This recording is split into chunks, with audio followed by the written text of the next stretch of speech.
Bonjour tout le monde, alors j'avais envie de vous parler d'un coup de cœur que j'ai eu pour le dernier roman de Patrick Varetse. Il s'appelle Le canevas sans visage, il est paru aux éditions Courtoujours. Et c'est un roman que j'ai beaucoup aimé parce que on suit en fait la vie, un moment de la vie de Léona. Léona, c'est une ancienne infirmière des mines qui soignait donc les mineurs. Et Léona vient de s'atteler à un travail d'aiguille. C'est tout nouveau pour elle. Elle a décidé de broder le canevas d'un mineur.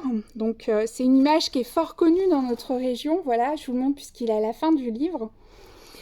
Et en fait, on va la suivre pendant tout son travail d'aiguille, la voir évoluer, mais pour elle, ça va pas être simple justement d'arriver au bout de ce canevas et de broder entièrement ce mineur, parce que en fait, remonte à la surface tout un tas de souvenirs avec les hommes qui ont partagé sa vie, son père, son mari, son amant qui était médecin des mines, son fils, etc.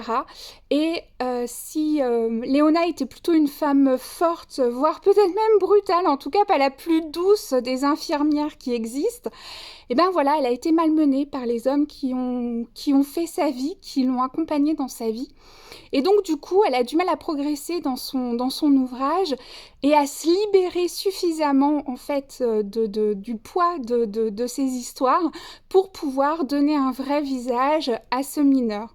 Alors, c'est un roman que j'ai beaucoup aimé parce qu'il est extrêmement sensible. Il nous dépeint une femme qui est à la fois un peu sévère, un peu dure, et en même temps qui est d'une grande sensibilité. En tout cas, on s'y attache énormément au fur et à mesure de l'avancée de cette broderie et de la découverte de sa vie. Et puis aussi parce qu'on se balade dans notre territoire, dans ce qui a fait l'histoire de notre territoire, les mines, d'un point de vue économique, d'un point de vue social, d'un point de vue géographique, c'est un vrai plaisir. Et puis la plume de Patrick Varetse, elle est sublime, elle est très imagée, elle est douce et en même temps ferme. Bref, ça a été un vrai plaisir et je suis ravie de recevoir Patrick pour une rencontre autour de ce roman jeudi soir à 19h à la librairie.